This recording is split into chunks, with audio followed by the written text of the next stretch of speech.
여러분 안녕하십니까? 화요일 오전 프레스룸 라이브 유한솔입니다. 뉴욕의 밤과 서울의 아침을 잇는 시간, 오늘도 변함없이 뉴스 라이브로 시작합니다.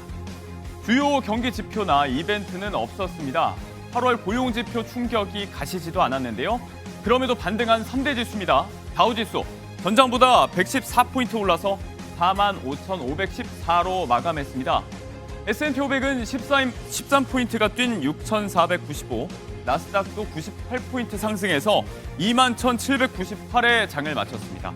상승으로 마감하긴 했지만 고용 악화와 경기 둔화 우려는 남아있습니다. 나스닥은 초반 가파르던 상승분을 절반 가까이 반납했고 다우지수도 장중 하락 전환하기도 했습니다. 역시 별다른 힌트 없이 출발한 국내 증시. 간밤 미 증시의 영향일까요? 상승세에 있습니다. 코스피 10포인트 오른 3,230 현재 기록 중입니다. 상승 출발한 코스닥은 한 차례 하락 전환한 뒤에 다시 반등해서 현재 2포인트 오른 821 기록 중입니다. 장 초반 개인 매수세가 이 상승을 주도했습니다. 금융위원회와 금융감독원 두 조직을 쪼개는 내용이 정부 조직 개편안에 포함이 됐죠. 직원들 사이에 내부 동요가 커지고 있다는 후문입니다. 특히 직원 일부가 세종으로 가게 된 금융위는 더 어수선하다고 하는데요. 명분이 없는 조직 쪼개기다. 회사 의사를 내비치는 경우가 늘고 있다고 합니다. 변호사, 회계사 등 임직원 중 전문직이 절반인 금감원의 경우도요. 민원 처리가 대부분일 금융소비자보호원 신설 결정에 반발 중이라고요. 이에 이찬진 금감원장 등 조직 수장들이 내부 직원 달래기 등 사퇴 수습에 나서고 있습니다.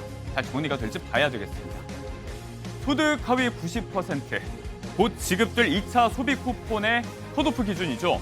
정부는 오늘 12일까지 정확한 배제 기준을 내놓기로 했습니다. 건보료를 기준으로 하위 90%를 선별하되 역차별 우려가 큰 1인 가구, 맞벌이 가구에는 특례를 적용한다는 방침인데요. 여기에 건보료만으로 걸러내지 못할 고액자산가 선별 기준도 별도 마련이 됩니다. 재산세 과세 표준액, 연금융소득 등의 지표를 검토 중이라고요.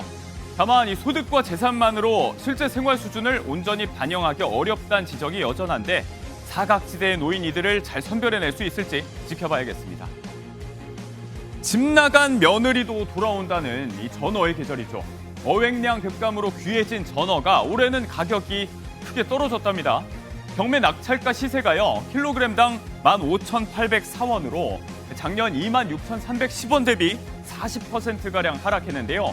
산지에서도 이 가격 하락세가 뚜렷하다고 합니다. 이제 잘 잡히나 하면 또 그렇지도 않습니다. 여전히 바다에서는 귀한 존재인데요.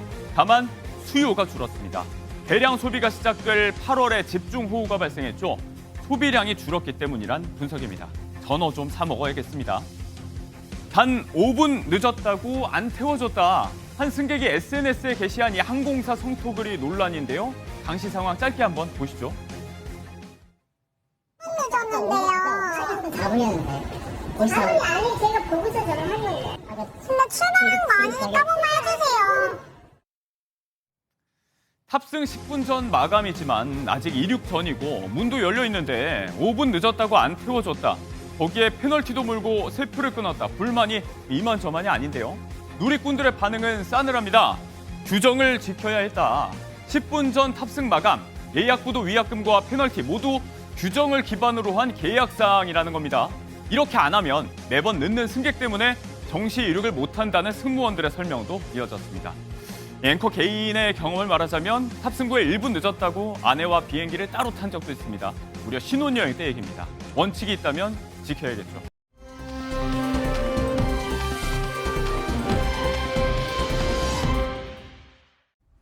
네, 경제 라이브입니다. 경제 뉴스들 전해드리겠습니다. 오늘은 송헌재 서울시립대 경제학부 교수, 박시동 경제평론가 함께하십니다. 어서 오세요. 안녕하세요.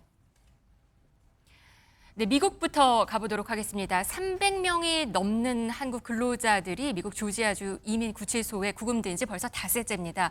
조금 전에 들어온 소식에 따르면 이들을 태우고 올 전세기, 대한항공 전세기가 내일 한국을 출발한다고 전해지고 있는데요. 이렇게 귀국 준비는 시작됐습니다. 하지만 현장 분위기는 여전히 삼엄하다고 합니다. 먼저 현장에 급파된 워싱턴 총영사 목소리 들어보시겠습니다. 오늘 있었던 거 좀 어떻게 진행된지 간단히 말씀해 주세요. 아니 그러니까 이제 그 전 세계 그 운항에 필요한 실무적인 뭐 기술적인 사항들 좀 많이 논의했고요. 그다음에 또 저기 안에 계신 분들 다 뵙고 뭐 합성에 필요한 뭐 준비를 좀 했습니다. 그러면 10일 예정대로 갈 수 있을 것 같나요? 어떻습니까? 날짜는 제가 저기 말씀드릴 수 있는 사안이 아니고 청원에서 발표 나는 걸 한번 보시면 좋을 것 같아요. 곧 발표가 나나요? 동의를 몇 분 정도, 예를 들면 퍼센테이지로 절반 정도 넘었습니까? 가시겠다는 분이? 다 한국을 가시는 걸 바라시는 아, 상당수가요? 남겠다는 분 없으신가요? 그건 제가 나중에 지금 말씀드릴 수 있는 사안은 아니고. 네, 총영사는 안에 계신 분들 다 만나봤고 그리고 전 세계 탈 준비를 하고 있다 이렇게 말을 했습니다. 그런데 상당수가 올 것 같다고 하기는 했는데 상당수라는 거는 좀 남는 사람도 있을 거라고 보시는 건가요? 어떻게 보세요? 뭐 아직 그 현지에서 나오는 보도가 조금 겹치긴 합니다만 네. 사실은 이제 그분들이 이제 100% 지금 현재 만나진 건지도 조금 이제 미확인이고요. 그다음에 일단은 면회 대상자 또는 네. 자진 출국 대상자로 분류가 되면 이 구금 시설에서 이제 A 표시를 받게 되는데 아직 A 표시가 채 100% 완료된 건 아니지 않느냐라는 보도까지 나오는 걸로 네. 봐서 100% 의사가 아직 확인된 건 아닌 것 같습니다. 이 자진 출국 제도를 이용을 해서 정부는 서울로 한국으로 올 계획을 갖고 있는데 이 자진 출국을 하더라도 불이익이 있을 상황이 있기 때문에 여기에 대해서 좀 우려의 목소리도 있는 것 같습니다. 그럼요. 아무리 자진 출국이라고 해도 이 상황이 지금 아주 자연스러운 상황은 아니잖아요. 네. 뭔가 미국의 이민법을 위반한 상황이기 때문에 이분들이 내가 알았다 돌아가겠다고 해도 나중에 미국에 재입국을 시도할 때 우리 보통 이제 공항에 내려서 이제 여권 심사하잖아요. 네.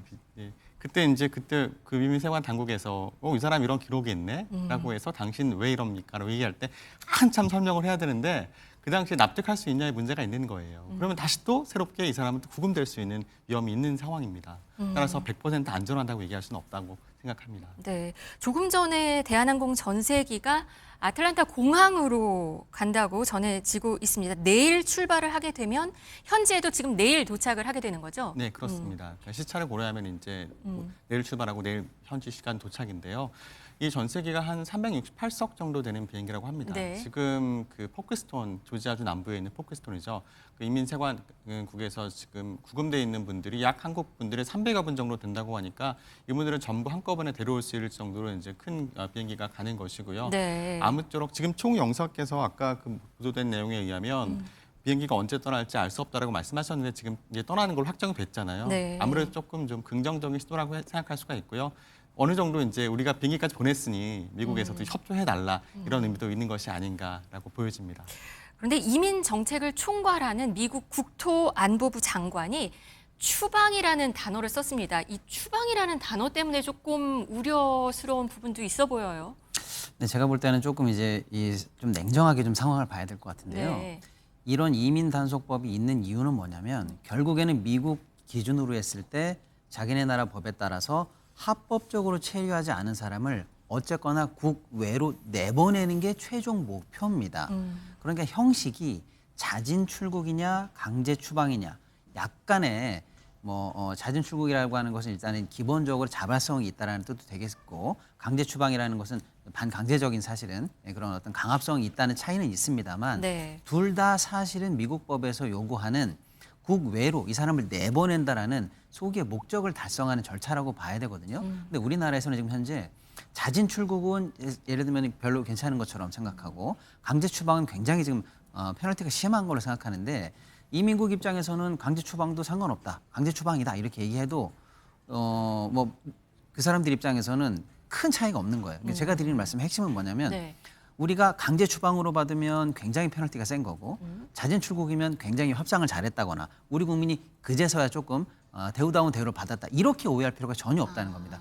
둘 다 굉장히 문제인 겁니다. 다만 둘 다 문제고. 그렇습니다. 네. 강제 추방은 예를 들어서 불법 혐의에 대해서 당국이 조사를 끝까지 하고 당신 이 혐의가 있는 거 맞죠? 라고 해서 우리는 이제 페널티를 정식으로 행정처분을 내립니다 하고 나가는 거고 네. 그런 조사 전에 사실상 네가 혐의를 먼저 인정해라. 그러면 스스로 나간다는 거에서 거꾸로 당국이 동의한다라는 미세적인 행정적인 차이는 있습니다만 핵심은 뭐냐면 선량하게 사실은 이제 한미 간의 여러 가지 이제 협상이라든지 이런 걸 통해서 진출이라든지 이런 걸 통해서 우리가 일하러 간 우리나라의 노동자분들이 사실은 미국 법에 위반했다라는 인정은 받고 미국 외로 나오게 됐다라는 게 핵심이거든요.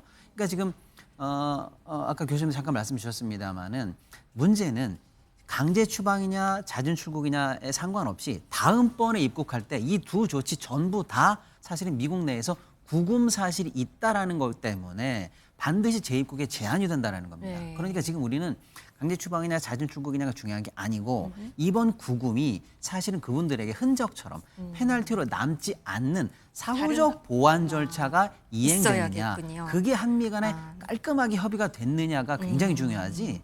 지금 예를 들어서 그 부분은 자진이냐 강제 추방이냐는 제가 볼 때는 본질보다는 조금 미시적인 부분에 불과하다라는 거예요. 왜냐하면 지금 들어갔다 구금되신 분들 중에서 예를 들어 하청업체나 또는 뭐 재하청이라든지 해서 사실은 조금 중요도가 낮은 업무를 하고 계신 분들도 덜어 계십니다만 핵심 중 핵심 업무를 하시는 분들은요. 네. 이분들이 다시 재입국이 하지 않으면 예를 들어서 지금 현재 있는 그 LG 엔솔이나 현대차 합자 공장이 네. 당초 계획대로 순항을 해서 완공이 안 될지도 모를 정도로 핵심 인력들도 있거든요. 네. 근데 이분들이 이번에 강제 출국이 아니라 자진으로 나왔다는 이유로 뭐 이제 앞으로 모든 일이 해결됐다 이렇게 볼 문제가 아니라는 거예요. 그러니까 이 문제가 굉장히 저는 제가 볼 때는 중요한 문제다. 앞으로 뭔가 대책, 뭔가 정책에 그렇습니다. 있어서의 아예 합의가 구금되기 있어야 전 상황으로 완벽하게 복원이 되지 않으면 네. 강제 추방이냐 아니냐는 제가 볼 때는 중요한 게 아니다. 중요한 게 아니라는 건 아니면 더 중요한 문제가 남아 있다는. 알겠습니다. 이 지금 구치소 앞 상황이 현장에서 계속 전해지고 있습니다. 그런데 면회 대기 줄도 못 쓰게 하고 뭐 차에 있어라 그래서 굉장히 삼엄하다고 전해지고 있습니다. 네.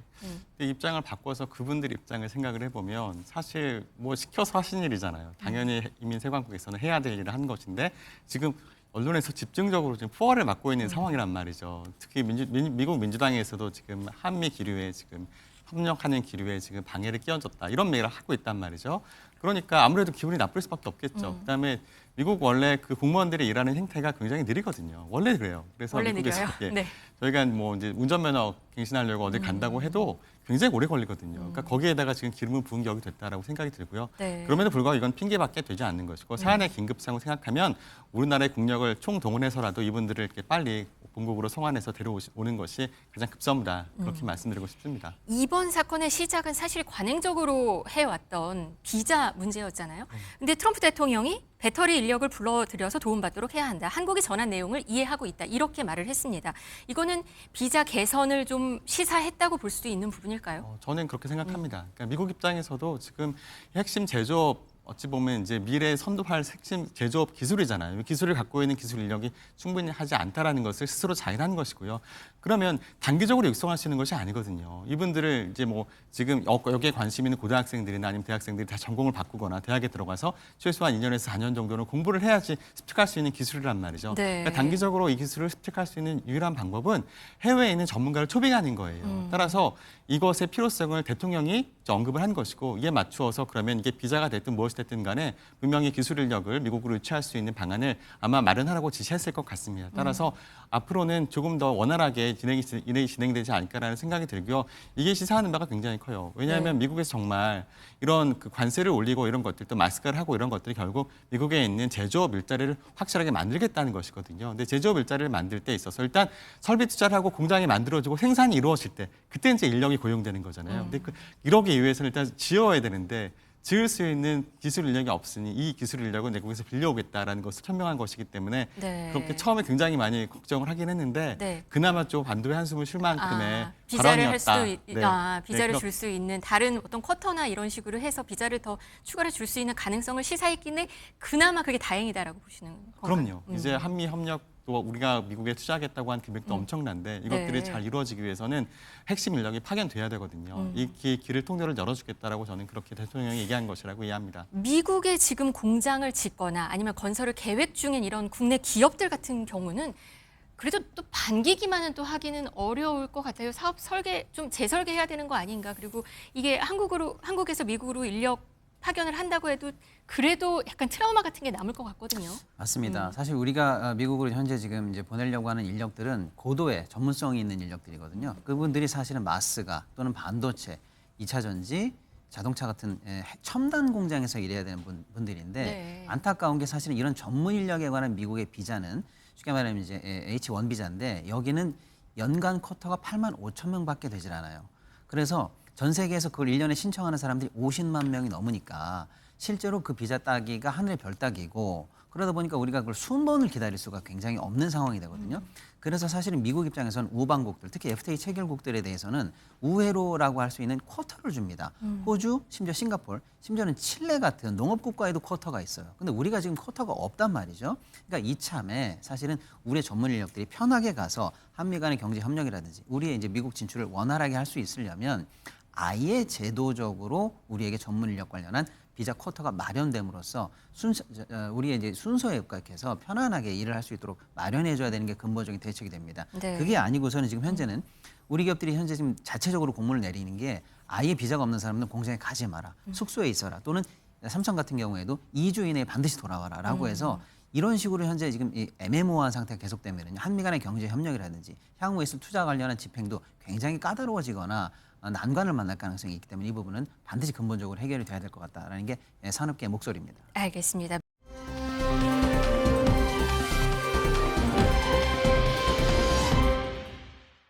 코스피는 최근 들어서 횡보세를 보이고 있는 상황인데요. 개인 투자자들과 외국인 투자자들의 움직임은 좀 다릅니다.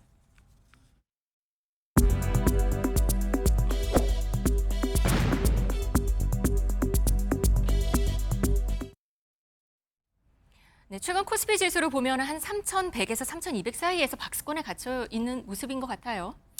예, 원래 전통적으로 9월은 특별한 모멘텀이 없어서 사실은 횡보장 내지는 약세장의 계절적 통상적으로 9월은 예, 그랬군요. 시즌적 네. 이슈가 있는 달입니다. 네. 그런데 이제 이런 이슈를 뚫어갈 만한 확실한 모멘텀이 있어주면 다행인데 지금 미국장이나 우리장 모두 사실은 확실한 모멘텀을 아직은 못 찾고 있다 이렇게 볼 수가 있겠습니다. 네. 미국장 같은 경우에는 금리 인하라는 호재가 일단은 선반영되고는 있습니다만 그 이외에 사실은 국제시장의 불안이라든지 여러 가지 이제 악재가 겹치면서 사실은 조금씩 희석되는 분위기가 있거든요.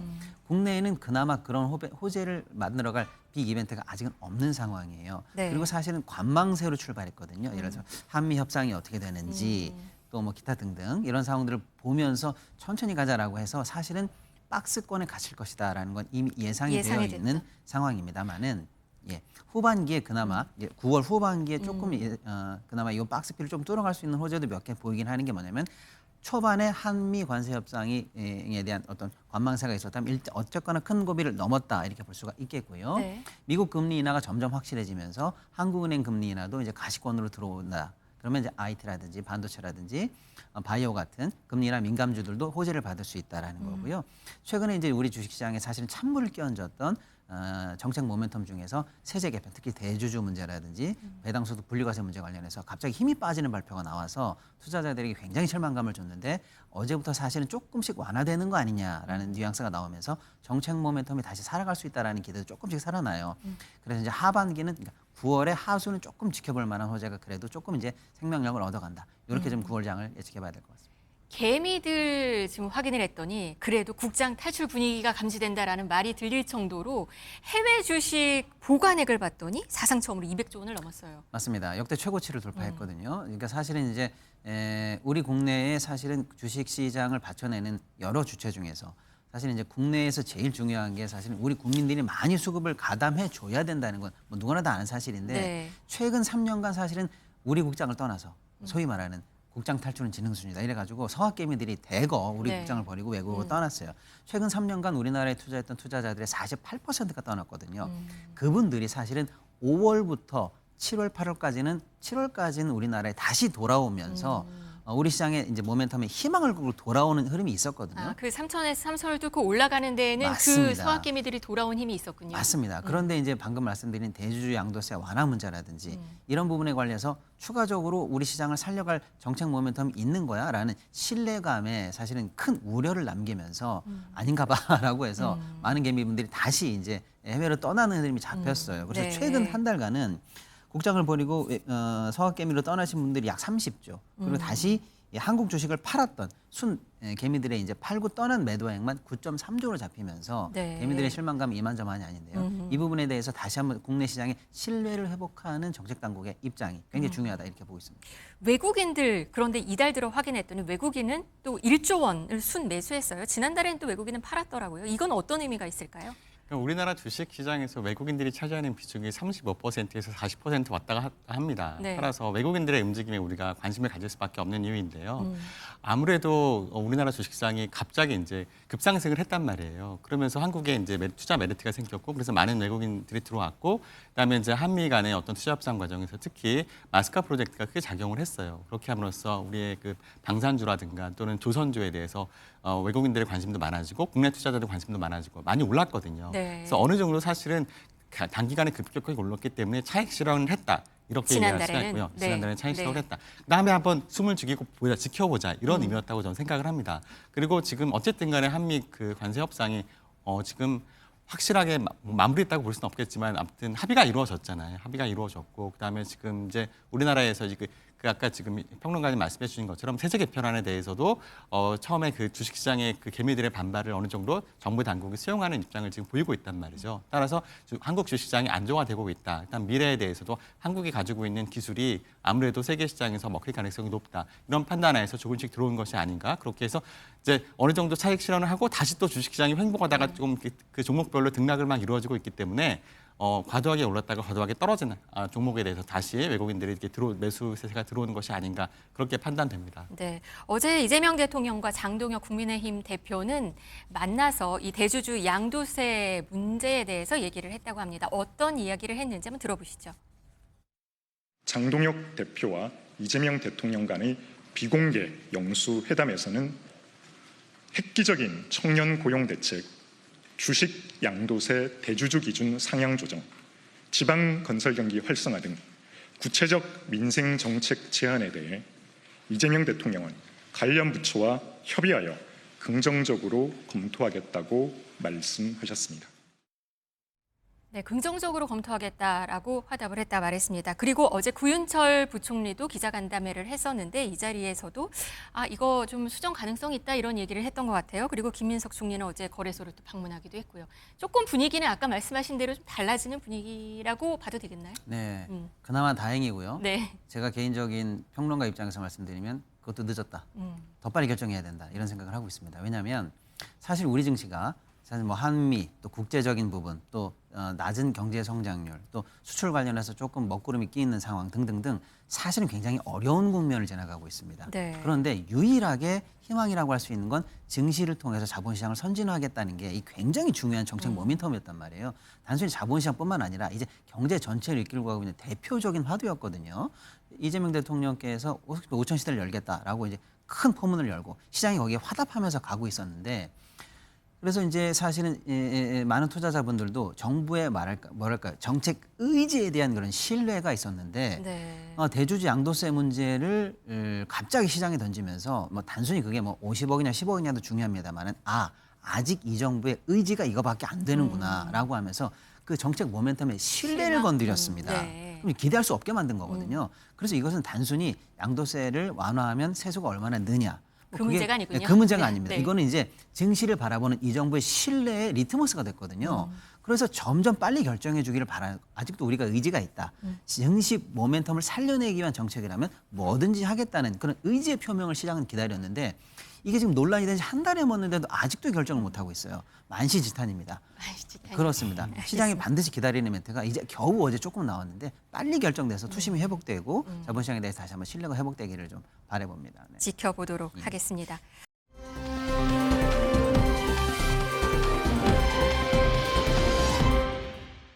요즘 주유소에서 기름 넣으시는 분들 보시면 기름값 좀 내렸다라고 보시는 인식하시는 분들 많으실 겁니다. 그런데 이 주유소에서 오늘 가격뿐만 아니고 내일 가격까지 만약에 공개된다면 어떨까요?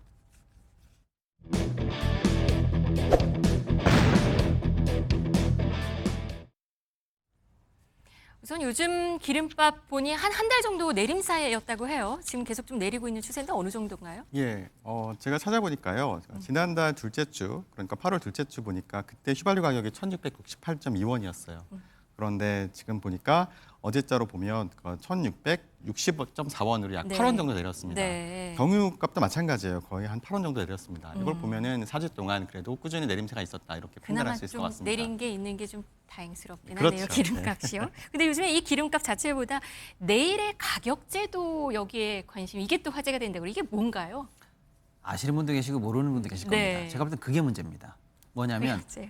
이게 작년에 주유소 2군데를 가지고 시범 사업했던 게 전부예요. 아. 그런데 그 시범 사업 2군데 했는데 사후에 이제 만족도 평가라든지 이런 거 했더니 굉장히 높은 만족도가 나왔다라는 네. 거예요. 그래서 갑자기 이번에 확대하겠다는 발표가 나왔거든요. 근데 이들부터 한다는 예, 얘기까지 그러니까 이제 들렸어요. 그게 뭐지라고 모르는 분이 태반이니까 네. 그게 도대체 정책적인 신뢰 또는 처음부터 의도했던 효능 이런 걸 느낄 수 있을까? 왜냐하면 기본적으로 국민들 모르는 상황이거든요. 뭐냐면 이겁니다. 우리가 예를 들면 주유소를 갔는데 오늘 기름을 예를 들어서 1,500원에 넣었어요. 내일 보니까 기름값이 떨어졌어. 그럼 아쉽죠. 내일 넣을 걸, 하루만 네. 참을 걸 이런 생각할 수 있잖아요. 그렇죠. 또는 내일 오를 것 같아. 그럼 오늘 미리 넣겠죠. 이런 식으로 내일 변동폭을 미리 알려주자라는 의미로 내일 가격을 표시한다라는 의미로 내일 가격제라는 건데요. 이게 이제 시범 사업할 때는 당연히 좋죠. 그런데 이제 이게 이 작은 실험을 통해서 갑자기 전국으로 확대한다라는 얘기가 나오니까 네. 이게 확대될 줄 몰랐던 예를 들면 주유소 협회라든지 이런 분들 입장에서는 그건 탁상 행정에 불과하다라는 반발이 반발이 큰것 같아요. 갑자기 거센 상황입니다. 네. 또 그걸 이미 소비자들이 많이 알고 계셨다면 정책적 효능이라든지 이걸 기대할 수 있는데 소비자들도 몰라요. 그러고 보니까 이게 성급한 확대가 아니냐 이래가지고 이제 논란이 되고는 있는 상황입니다. 네. 뭐 소비자 입장에서는 오늘 가격뿐만 아니라 말씀하신 대로 내일 가격이 주유소에 같이 써 있으면 좋긴 할 것 같은데 그러면 이렇게 반발하고 있고 그러면 정부는 앞으로 어떻게 할 계획인가요? 이게 지금 시행이 되는 건가요? 아니면 좀 중단되는 건가요? 일단 정부에서는 단계적으로 확산하지 않겠다, 시행하지 않겠다라는 발표를 했고요. 네. 근데 사실 이게 기름이라는 것이 우리가 가격이 싸다고 해서 크게 많이 사놓고 쟁여놓을 수 있는 게 아니잖아요. 그래서 지금 쌀 때 좀 많이 사놓을 걸 그게 안 된단 말이죠. 네. 그리고 아까 우리 평론가님 말씀하신 것처럼 오늘 주유했는데 내일 가격을 보고 내려갔으면 약간 아쉽잖아요. 아쉽죠. 네, 그래서 만약에 내일 가격을 알 수 있으면 내일 올 것 같으면 오늘 좀 미리 넣어놓고 이렇게 해서 소비자의 고생을 증가시킬 수 있는 역할을 할 수 있습니다. 그러니까 소비자 입장에서는 새로운 정보를 갖게 되는 거기 때문에 소비자 고생이 굉장히 긍정적인 면이 있을 거예요. 그렇지만 이제 판매하는 입장에서 보면 이제 이분들이 매일매일 기름을 받아서 판매하는 게 아니란 말이죠. 보통 2주에서 한 4주 정도 재고를 받아서 소진되면 다시 기름을 받아서 팔단 말이죠. 그러면 그냥 2주 정도 기름을 살 때 얼마의 가격을 지불하고 샀을 거잖아요. 그러니까 매입 가격은 동일한데 매출 가격이 매일 바뀌어야 되는 거예요. 네. 그럼 이 사람들 입장에서도 이게 미래에 대한 계획을 해야 되는데 판매자 입장에서는 이게 좀 대응하기 어려워지는 상황이 생기는 현실적으로 것이죠. 쉽지는 않군요. 그러면. 그렇죠. 따라서 이것이 어느 정도 정착이 되고 이게 사실은 제가 알기로는 어떤 주유소 사장님이 주유소에 이렇게 이 내일 가격제가 고시되기 전에 한번 이렇게 올렸답니다. 내일 네. 가격이 내릴 예정이니까 오늘은 필요한 만큼만 주유하세요. 그럼 많이들 오는 거 아닌가요? 네, 그걸 보고 사람들이 이제 알린 거죠. 아, 인터넷에 여기 네. 굉장히 착한 가게이다라고 해서 근데 이런 것들이 이제 소비자를 배려한 그러니까 주유소의 그런 그 상황이었는데 행태였는데 이것을 정책으로 강제한다는 것은 사실 어느 정도 좀 어폐가 있다, 문제가 있다 생각할 수 있습니다. 주유소 입장에선 이런 고지하는 곳으로 찾아서 소비자들이 갈 수도 있지 그렇죠. 않을까라는 생각을 그러니까 하게 주유소 되는데. 입장에서 이거 선택해서 하게 하면 되는 거죠. 네. 이거 강제할 필요는 없다는 것이죠. 알겠습니다. 그리고 현실적으로 현재 네. 주유소에서 가격을 어떻게 정하냐면요. 물론 이제 아까 교수님 말씀이 정확합니다. 뭐 2주나 한 달치를 사실은 이제 주유소마다 약간 다릅니다. 저장고에 따라 다릅니다만 미리 사놓거든요. 그에 따른 가격 변동 리스크가 사실은 사업의 리스크로 남습니다. 네. 예를 들어 싸게 샀지만 국제 시세가 올라가든지 해서 조금 기름값을 비싸게 팔 수 있다면 뭐 추가적인 이득이 되겠습니다만은 본인이 많이 사놓은 가격보다 사실은 소비자 가격을 내려야 되는 상황이 오면 고스란히 리스크가 되거든요. 그걸 연중이나 이렇게 쭉 맞춰보면 그게 그때서야 이제 사업이익이 결정되는 거라서 네. 그때 결정되는 거 가지고 이걸 쉽게 바꿀 수가 없는 상황이고요. 또 실제로 그럼 값은 어떻게 정해지냐면 보통 주유소들이 한국 시간으로 오후에 정해지는 두바이 이후 현물 가격을 참고해서 내일 가격을 오후에 정합니다. 네. 그 다음 날 가격을. 사실은 하루 차이긴 합니다만은 이것도 거의 실시간 국제 가격을 반영하고 있다고는 봐야 되는데 그런 현실을 모르고 그걸 이기준 가격으로 내야 된다라고 하니까 업계 현실을 몰라도 너무 옳은 거 아니냐라는 이제 비판이 좀 가해지고 있는 상황입니다. 알겠습니다.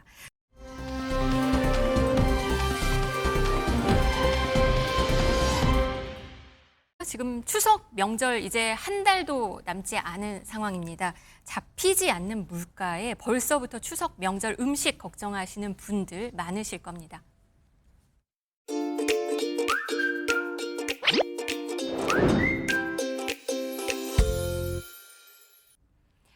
명절 상차림에 빠질 수 없는 달걀, 삼겹살 이런 거 가격 계속 오르고 있다고 합니다. 실제 많이 올랐어요. 작년이랑 비교해 봤더니. 예, 많이 올랐다고 하더라고요. 삼겹살도 그렇고 그다음에 그 아까 말씀하신 달걀도 그렇고 거의 한 6%에서 7% 이상 올랐다고 알려져 있습니다. 달걀 한 판 소매 가격이 7,000원이라고 예, 해요. 7,000원이 넘었다 그래요. 저도 한 6,000원대였던 걸 기억을 하는데 네. 7,000원이 넘었다고 합니다.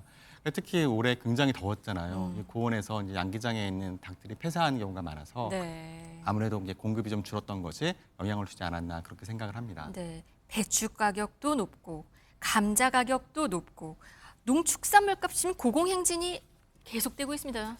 예, 사실은 이제 전체적인 소비자 물가는 지금 1.9% 정도로 지난달에 발표가 됐어요. 네. 물가 종합적으로 보면은 어느 정도는 약간 안정세를 가고 있다라고 보는데 그 중에서 농축산물만 따로 빼면은 굉장히 높은 인상률을 사실은 보여주고 있어요. 네. 그러니까 이제 소비자들이 사실은 이제 공산품이라든지 이런 건 모르겠습니다만 추석을 앞둔 지금에서는 오히려 농축산물 물가가 가장 체감이 그렇죠. 직접적으로 되는 파트라서 오히려 지금은 사실은 생각보다 물가가 지수랑 나랑 체감하는 게 다르네라고 느끼실 거예요. 네. 농축산물 물가가 많이 오른 건 이유가 여러 가지가 있는데요.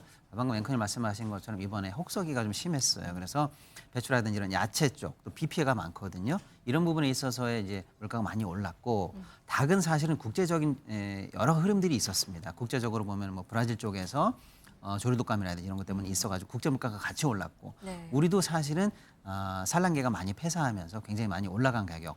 이게 사실은 이제 추석 관련해서 밥상 물가에 직접적으로 영향을 주기 때문에 굉장히 예의주시해야 되는 상황입니다. 다만 이제 조금 불행 중 다행이라고 할 거는 과일 물가가 생각보다는 많이 올랐습니다만은 네. 지금도 많이 올랐습니다. 6% 이상 올랐습니다만은 예년 추석 대비한 정도의 인상률까지는 가지 않고 있다는 게 작년 추석 생각해 보면 금사과 얘기가 금사과였죠. 한창 사과 한 알에 뭐 얘기했었어요. 15,000원이다, 2만 원이다 막 이렇게 얘기하면서 네. 근데 올해는 그러지는 않을 그 정도까지는 거라고. 아니다. 물론 이제 지금도 오르고는 있습니다만 네. 그게 그나마 추석 차례상 물가에서 과일 부분이 조금 작년보다는 부담을 덜어주고 있다. 이게 지금 현 상황인 것 같습니다. 네, 정부는 뭐 추석 성수품 공급을 뭐 사상 최대로 늘려갖고 뭔가 지원을 해준다고 하긴 합니다. 그러면 이렇게 되면은 좀 가격은 좀 잡힐 수가 있을까요? 그러니까 시장 가격은 사실 올라가고 있는데 이것을 정부의 보조금으로 억지로 내리고 있는 것이죠. 따라서 이게 과연 바람직한 거냐에 대해서 경제학적으로는 좀 논란이 있을 수 있지만 그렇지만 일단 추석이고 그다음에 이제 사람들이 추석에서 풍성하게 좀 많이 누릴 수 있어야 되잖아요. 네. 이제 한가위여서. 그렇죠. 그래서 정부가 이런 역할을 하는 것은 저는 개인적으로 잘하고 있는 건 정책이라고 생각을 하고요. 가격이 계속 오르지는 않을 수도 있겠네요. 이렇게 누르면. 그러니까 정부에서 대응을 할 거예요. 그렇기 때문에 이제 비축했던 물량도 풀고 그다음에 또 정부에서 할인가를 마련할 겁니다. 네. 그러니까 실제로는 그러니까 판매자가 받는 가격과 소비자가 지불하는 가격이 다른 것이죠. 그만큼 정부가 보조를 해주는 것이기 때문에 실제로 이제 실제 물가와 이제 소비자가 체감하는 물가는 좀 다를 수 있다 이렇게 얘기할 수 있습니다. 유통업계는 지금 뭐 추석 선물 세트 준비에 또 한창인 것 같더라고요. 그런데 뭐 요즘에는 이색 상품도 눈길을 끌고 뭐 얼마 전 오늘 아침 보니까 1억 원짜리 상품도 나왔다. 사람들 관심 갖게 하는 방법도 여러 가지인 것 같습니다. 맞습니다. 이제 예를 들어서 추석 선물 세트가 뭐가 나왔나 많은 분들이 궁금하실 텐데 네. 예를 들어서 방금 앵커님 말씀하신 것처럼 무슨 선물 세트길래 1억짜리가 나왔어? 그런 관심이. 에이, 저걸 누가 뭐지? 사라고 합니다만은 이러면서. 어떤 상품이냐면 특정 와인 브랜드를 이제 예전에 1980년대 예를 들어서 아주 귀하던 그때서부터 지금까지 해마다 나오는 걸 이제 빈티지라고 하잖아요. 그 30년의 빈티지를 다 모아놓은 세트 상품이 1억 넘게 출시가 됐다라고 하는데 그걸 어떻게 사? 위화감 느껴? 이럴 수도 있습니다만 한편으로는 현재 극심한 내수 부진을 우리가 몇 년을 겪었거든요. 네. 이게 쉽게 말하면 소비자분들의 관심을 조금 유도하는 마케팅 전략이다라고 마케팅 전략이다. 생각하시고 조금 귀엽게 봐주시면 될 것 같고요.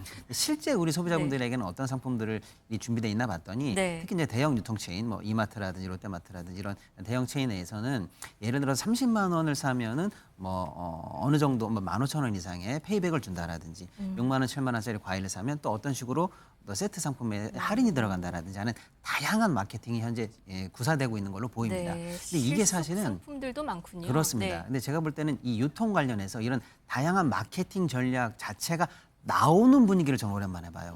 뭐냐면 이제 큰 어떤 침체기를 겪고 우리가 이전에 민생 소비 회복 쿠폰도 좀 뿌려줬고요. 추석을 앞두고 사실은 내수가 한번 돌아줘야 되거든요. 그런 측면에서 이런 다양한 마케팅이 나오는 것 자체가 조금 반갑다. 그리고 그거에 호응해서 조금 소비가 좀 살아났으면 한다라는 그런 긍정적인 의견도 좀 있는 걸로 보여서요. 이참에 이런 다양한 마케팅과 또 어차피 해야 될 추석 소비를 좀 맞물려서 내수 증진에도 좀 네. 도움이 됐으면 좋겠다는 생각을 하고 있습니다. 여기서 좀 시청자 여러분들 관심 가질 만한 이야기 또 하나 있는데요. 서울시가 추석을 앞두고 서울사랑 상품권을 발행한다고 합니다. 근데 이게 최대 12%의 할인 혜택이 가능하다고 합니다. 네, 서울 같은 경우에는 지금 추석을 앞두고 방금 말씀하신 것처럼 서울 사랑 상품권을 발행했거든요. 이게 12%의 할인이 있고요. 또 이게 이제 규모로 보면 약 2,755억 정도의 사실은 이제 예산이 네. 풀리는 거니까요. 네. 서울 시민 여러분들도 이제 많이 좀 내수진착에 또 유통 라인 성장에 좀 관심을 관심을 가질만 가져주시면 하겠네요. 지금 좋겠고요. 보니까 16일부터 19일까지 4일간 발행을 맞습니다. 하고 한 최대 50만 원까지 살 수가 맞습니다. 있다고 그리고 이제 이거에 맞물려서 11개 자치구에서는 또 나름대로 2에서 5%의 페이백 이벤트를 같이 하고 있어요. 네. 이거 묶어서 행사 다 활용을 하게 되시면 더 큰 할인 혜택도 있으니까요. 각 지자체별로 또 전국적으로 하는 지자체도 많거든요. 네. 이런 할인 혜택을 이제 묶어서 같이 이제 소비에 참고하시면 좋을 것 같습니다. 네, 긴 연휴 추석 명절 앞두고 정부도 조만간 물가 대책도 또 내놓는다고 합니다. 저희 프레스룸에서는 계속 나오는 대로 알려드리도록 하겠습니다. 오늘 경제라이브 여기까지 전해드리겠습니다. 송원재 서울시립대 경제학부 교수, 박시동 경제평론가 함께했습니다. 고맙습니다. 감사합니다.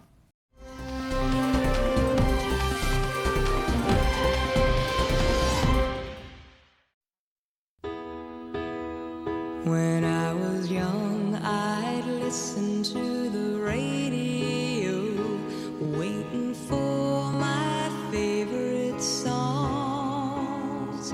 When they played, I'd sing along. It made me smile. Those were such happy times, and not so long ago. How I wondered where they'd gone, but they're back again, just like a long-lost friend. All the songs I love so well, every sha-la-la-la, every woe still shines.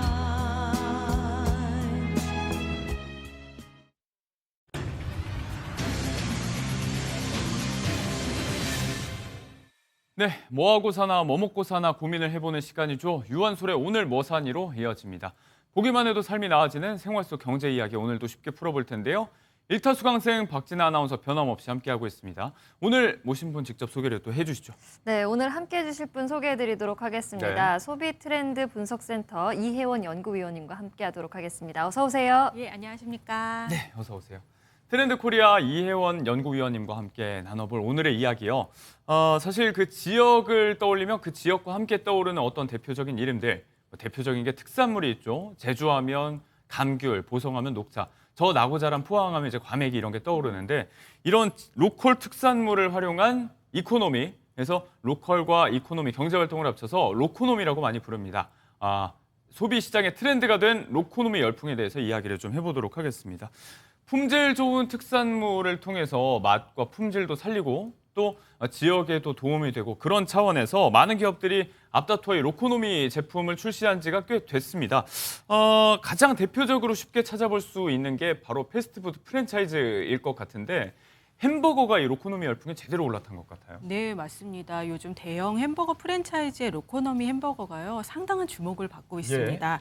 지난 2021년부터 시작이 됐어요. 네. 그래서 창녕 마늘을 재료로 한 창녕 마늘버거를 시작으로 네. 보성 녹돈버거, 진도 대파버거, 오, 진주 본적 있습니다. 고추버거 등까지 각 지자체의 특산물을 활용한 시즌 제품이 매년 선보여지고 있습니다. 예. 그래서요, 최근에 이 특산물 버거의 사회 경제적 가치가 어느 정도가 됐냐에 대해서 공개가 됐는데요. 네. 수치가 상당합니다. 네. 지난 2021년부터 총 4년간 지역 특산물을 활용한 버거 제품을 통해 지자체들이 확보한 브랜드 가치를 금액으로 환산을 해보면요. 창녕군의 경우 443억 원, 오. 예, 진도군은 91억 원, 진주시는 63억 원, 보성군은 17억 원 정도가 창출되었다고 네. 합니다. 이 제품들이 나온 이후에 거둬들인 어떤 효과예요? 네, 맞습니다. 그래서요, 가장 큰 효과를 본 창녕군의 예를 들어보면요. 네. 총 4년 동안 창녕군은 마늘을 공급하며 플러스된 매출이 15억 원이 되고요. 또 농가 소득도 3억 9천만 원이 증가했다고 합니다. 예. 네, 또 진도 같은 경우에는요. 대파의 매출만으로 1억 8천만 원이 증가를 하면서 농가 소득이 총 14억 5천만 원 정도 증가를 했다고 합니다. 또 지자체 같은 경우도요. 산지의 농산물 폐기 비용을 지원을 받을 수 있게 되었어요. 이를 통해서 5억 원에 가까운 비용을 절감할 수 있었다고 합니다. 이게 또 경제적인 효과도 있겠지만 그 지역을 떠올렸을 때 함께 연상할 수 있는 어떤 일종의 정체성. 저도 아까 이제 포항 과메기 얘기했지만 두 분 뭐 나고 자란 곳이나 고향의 특산물 생각나는 거 있으세요? 저는 남양주인데요. 남양주 하면 먹골배가 유명합니다. 배. 네. 회원님은요? 네, 저희 시댁이 영암이라서요. 어허. 영암하면 무화과 유명합니다. 나주, 그 남양주의 배, 네. 그리고 영암의 무화과. 각자 이렇게 떠올리게 되는 지역의 특산물들이 있죠. 창녕 같은 경우도 이 부분에서 효과를 좀 본 셈입니다. 전국에 창녕하면 마늘, 이렇게 함께 연상할 수 있는 어떤 지자체 인지도를 높이게 되면서 그로 인한 부수익 효과도 상당히 많이 거둬들인 것 같아요. 네, 맞습니다. 혹시 부곡 하와이 들어보셨나요? 예전에 네, 맞습니다. 네. 부곡 하와이 지금은 없어졌지만 굉장히 워터파크의 유명했던 시효죠, 네. 온천 유원지였는데요. 이 부곡 하와이가 창녕에 있습니다. 그렇군요. 네, 사람들이 부곡 하와이는 알아도 창녕은 많이 몰라줬었어요. 지역과 네. 연결되지 않았군요. 네, 맞습니다. 근데 최근에 마늘버거 때문에요. 이 창녕이 굉장히 유명해지고 마늘하면 창녕, 창녕하면 우리나라의 가장 큰 마늘 생산지라는 이미지가 굳혀지면서요. 네. 창녕 시민들도 굉장히 즐거워하고 있다고 합니다. 이렇게 로코노미가 결국 일석삼조의 효과를 내고 있는 건데요. 지역의 이미지를 높이고 또 농산물의 판로가 확대되고요. 예. 또 기업의 입장에서는 사회공헌 활동이라는 이름으로 이미지 개선을 할 수 있습니다. 가장 중요한 건 소비자인데요. 소비자들은 결국 산지 농산물을 전국 어디서나 편하게 맛있게 먹을 수 있게 되면서요. 이렇게 기업, 지자체, 농가, 소상공인 간의 협업이 굉장히 잘 이루어지고 있습니다. 네. 저는 햄버거를 즐겨 먹는데 좀 특이한 게 고구마 햄버거가 있더라고요. 근데 이것도 알고 보니까 이 로코노미 제품 중에 하나였는데요. 익산 고구마 버거더라고요. 네, 익산의 맞습니다. 고구마. 네, 익산에서 고구마가 상당히 유명해요. 그래서 이 익산 고구마 버거는 이 여름 동안에 익산에서 난 고구마로만 만들어진 버거입니다. 그래서 한 달 동안 한정 판매를 했음에도 불구하고 상당히 반응이 좋았어요. 출시 4일 만에 50만 개, 네. 또 출시 한 달 동안 누적 판매량 240만 개를 돌파하면서 네. 굉장히 유명해졌죠. 좀 재밌는 게요. 그래서 당시 이제 익산의 한 드라이브스루 자동차로 볼 수 있는 네네네. 매장에 커다란 플래카드가 붙었습니다. 자랑스럽다 익산 고구마 버거로 금이환양. 네, 익산에 커다란 영재가 다시 돌아온 듯한 느낌을 지역의 주었습니다. 자부심이 되네요, 고구마. 네, 맞습니다. 결국 지역에 있던 농산물이 글로벌 브랜드의 히트 상품이 된 거잖아요. 예. 그러다 보니까 기업도 지역도 모두 성과를 거둘 수 있었습니다. 우리 고구마가 이제 서울 가서 햄버거가 돼서 돌아왔다. 금이 환영을 했다. 이런 플래카드가 매장에 또 걸린 모습도 확인할 수가 있었고요. 패스트푸드 프랜차이즈 햄버거에 빠르게 스며든 로코노미, 로컬 이코노미에 대해서 이야기를 하고 있습니다. 햄버거 이야기하면 사실 빼놓을 수가 없는 단짝 친구가 이제 콜라, 사이다 같은 탄산음료일 텐데 흔히 하는 이런 종류가 아니고 은은한 초록빛을 띠는 음료가 또 화제가 되고 있다고 합니다. 이것도 이제 로코노미의 일환이에요? 네, 맞습니다. 초록 음료 하면은 바로 떠올려지는 매실. 네, 순천 매실 음료가 햄버거와 세트로 굉장히 예. 잘 팔리고 어허. 있습니다. 사실 매실 음료는 어느 집에나 베란다에 빨간 뚜껑 통에 많이들 담겨 있어요. 지금 보이는 저런 형태로 말이죠. 네, 맞습니다. 저렇게 누구나 가지고 있는 매실 음료를 햄버거와 같이 먹을 수 있게 하면서요. 사람들이 더더욱 재밌어하고 맛있어하면서 같이 먹습니다. 특히 매실이 상당히 청량하고 상큼하거든요. 그러다 보니 느끼한 햄버거와 너무나 잘 어울립니다. 네, 9월 중순까지 먹을 수 있다고 하니까요. 저도 한번 꼭 먹어봐야겠다는 생각을 하고 있어요. 이게 또 매실이 소화에도 도움이 된다고 또 집집마다 많이 알려져 있기 때문에 느끼한 햄버거 같은 거 먹으면서 같이 좀 잡아줄 수 있겠다, 그 맛을. 그런 인식도 좀 줄 수가 있을 것 같고 순천이 또 매실로 유명하다는 것을 이번 기회에 알게 된 분들도 많이 계실 것 같습니다. 이런 게 바로 로코노미의 효과가 아닐까 싶습니다. 자, 지역 특산물과 경제 효과가 결합한 로코노미 이야기, 햄버거 이야기를 좀 중심으로 해봤는데 사실 이 과자나 초콜릿 같은 디저트류도 예외가 아닌 것 같습니다. 눈길 끄는 제품들이 그렇게 많다면서요? 맞습니다. 이 지역 농산물을 이용한 상생 마케팅 다양한 예. 로코노미 상품들이 등장을 하고 있는데요. 전북 순창하면 어떤 지역 특산품이 떠오르시나요? 순창 고추장. 맞습니다. 이 고추장을 이용한 초콜릿이 오. 탄생을 했는데요. 몇 해 전에 SNS에서 화제가 됐던 두바이 초콜릿 기억하실는지요? 이 초콜릿 안에 바삭바삭한 식감이 느껴지는 게 그렇죠. 특징인데요. 이걸 순창 고추장을 이용해서 오. 맛을 냈다고 합니다. 씹히는 뭔가가 있군요, 안에. 그렇습니다. 겉에는 금가루고 안에는 빨간색인데 이게 딸기가 아니라 고추장인 셈인 거죠. 네. 그래서 후기를 들어보니까요. 은근 다시 떠오르는 맛이다. 중독성 있다. 이런 후기가 있더라고요. 또 강원도 하면 감자가 유명하죠. 그렇죠. 한 유명 제과 업체에서는 한 4년 전부터 이 예. 지역 청년 농부들과 계약 재배를 통해서 감자를 공급받고 교육 단계에서부터 재배 납품까지 전 과정을 지원하고 있다고 합니다. 네. 또 얼마 전에 유한솔 아나운서가 제주도 다녀와서 다녀왔죠. 아나운서실에 이제 선물을 하나 놔뒀었는데 감귤집 같은 거 좀 사다 뒀었죠. 맞습니다. 이 초콜릿을 감귤을 활용한 초콜릿, 감귤 칩을 놔뒀었는데요. 예. 이런 것처럼 각 지역의 특산품을 활용한 과자 제품들이 속속들이 등장을 하고 있습니다. 감자칩 같은 경우는 이제 감자가 여름철이 제철이잖아요. 그래서 제철 햇감자 이런 것도 포장재 전면에 내세우는 마케팅 이런 것도 올여름에는 좀 볼 수가 있었습니다. 과자 이야기, 사실 뭐 우리에게 정말 많이 사랑받는 간식 이야기도 했지만 또 식사 대용으로 빼놓을 수 없는 사랑받는 제품이 이제 라면이고 또 소주 이런 것도 있을 텐데 일상적 영역에서의 식품들에도 로코노미가 빠지지 않고 스며들고 있는 것 같습니다. 지역의 이야기가 라면과 소주와는 어떻게 만났을까요? 네, 맞습니다. 한 라면 업체에는요, 오랫동안 팔리고 있던 장수 브랜드에 로코노미를 얹어서 더 큰 가치를 주는 제품으로 만들어내고 예. 있습니다. 라면 하면 칼칼한 맛이 굉장히 중요하잖아요. 매콤해야죠. 네, 그래서 영양과 힘을 합쳐서 영양고추 맛을 넣은 라면을 냈다고 합니다. 네. 이 영양고추는요, 아무래도 고지대다 보니까 환경이 깨끗하고요. 그래서 과피가 두껍고 매운맛, 단맛이 굉장히 강합니다. 네. 그래서요, 국내 최고 품질로 평가를 받고 있었는데요. 이것을 라면에 넣음으로써 네. 이게 단순한 신제품이 아닙니다. 오히려 이미 있던 것을 더더욱 더 좋게 만들고 오랫동안 가능한 제품으로 만들었다는 점이 예. 아무래도 중요한 전략이었던 것 같습니다. 네, 또 한 주류 전문 기업에서는요, 작년에 전남 완도군하고 손을 잡고요, 네. 다시마를 활용한 소주를 선보였습니다. 다시마 소주예요. 네, 맞습니다. 맛이 굉장히 독특할 것 같아요. 네. 사실 해조류를 활용한 술에 있어서는요, 맥주나 막걸리 등은 많은 시도가 있었습니다. 근데 소주에 다시마를 섞은 거는요, 전 세계 최초라고 합니다. 오, 네. 그래서 완도 다시마를 넣었다는 것만으로도 요즘 많은 사람들에게 굉장히 독특한 경험 네. 소비로서 작용하고 있습니다. 맛도 맛이지만 이제 궁금하니까 먹어보고 싶어지고 또 이런 거 있는데 나 먹어봤다 하고 얘기해 줄 수 있는 차원들 이런 부분에 소비 심리를 좀 자극하고 있는 로코노미의 이야기입니다. 네. 또 요즘 커피 전문점들만 봐도 이 로컬 푸드를 활용한 신 메뉴들이 등장을 카페가 더 하더라고요. 많아요. 문경 오미자로 만든 음료가 또 유명하던데 이 여름에 정말 딱일 것 같은 음료입니다. 네, 맞습니다. 오미자는 너무나 시원하죠. 이렇게 시원하게 만든 문경 오미자 음료가요, 일반 카페 프랜차이즈에서도 제품으로 팔리고 있습니다. 아무래도 로코노미 시대에는요, 전국적으로 매장을 가진 프랜차이즈에서 판매가 된다면 어디서나 국내산 농산물을 먹을 수 있다라는 강점이 있어서요. 예. 많은 분들이 로코노미 음료를 찾고 있는데요.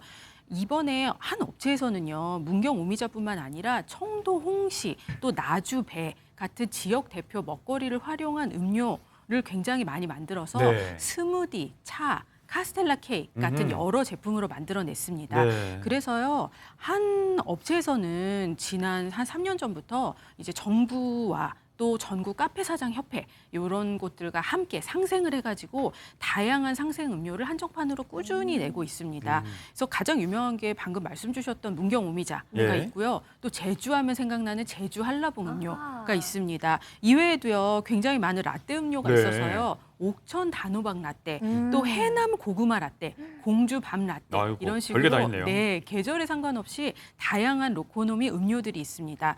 개인적으로 제가 유자를 굉장히 좋아해요. 네네네. 네, 그래서 전남 고흥 유자 음료가 나왔을 고흥 때 유자 유명하죠. 네, 제일 처음으로 사 먹어봤고요. 어허허. 지금도 사실은 종종 사 먹고 있습니다. 네. 이런 상생 음료는 아까도 말씀 주셨다시피 레시피 개발부터 납품, 교육 이런 것들까지 모두 다 지역 농가와 함께하고 있기 때문에요. 그것이 더더욱 큰 의미를 지니고 있다고 볼 수 있습니다. 참 한국인들이 뭐 하나에 심취하면 끝을 본다고 하잖아요. 이제 별의별 아이디어가 다 나오는 것 같습니다. 우리가 또 조금 전에 휴가 갔다 온 이야기를 또 해주셨지만 여행 가면 그 지역의 특색 있는 어떤 특산물과 연관된 상품들 그냥 선물 사오기 싫잖아요. 의미를 좀 담아서 사오고 싶은데 제주도 같은 경우는 한 제과 프랜차이즈가 그곳의 특산물을 활용한 제과 제품을 내놓은 지 몇 년 됐는데 이게 꾸준히 인기입니다. 예전에는 이거 예약해야지 살 수 있었다고 하더라고요. 네, 맞습니다. 우도 하면 제일 유명한 땅콩. 땅콩을 네네네. 넣은 샌드입니다. 그래서 땅콩 샌드가 굉장히 유명한데요.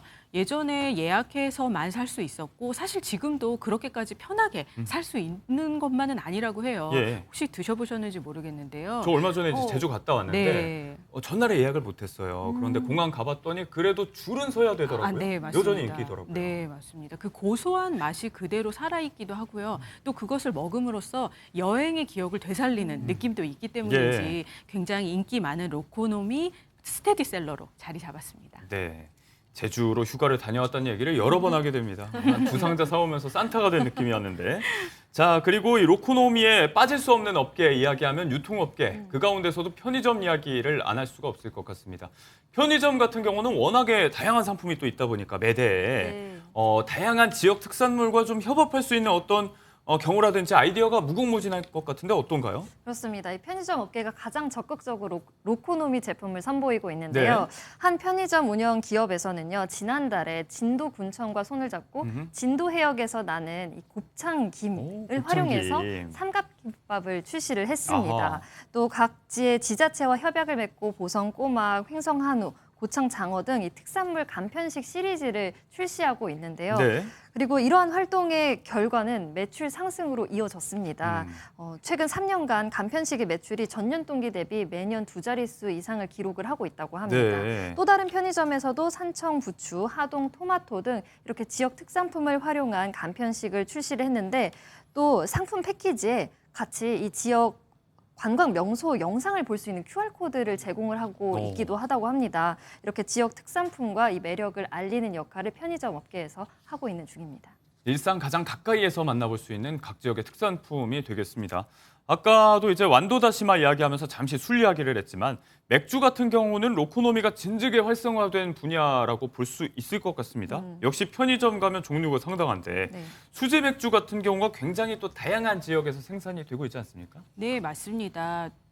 이 수제 맥주는 우리나라 각 지역에서 나오지 않는 곳이 없는 것 같아요. 네. 근데 단순히 그 지역의 이름을 딴 수제 맥주뿐만 아니라 그 지역의 특산물을 넣은 수제 네. 맥주들이 많습니다.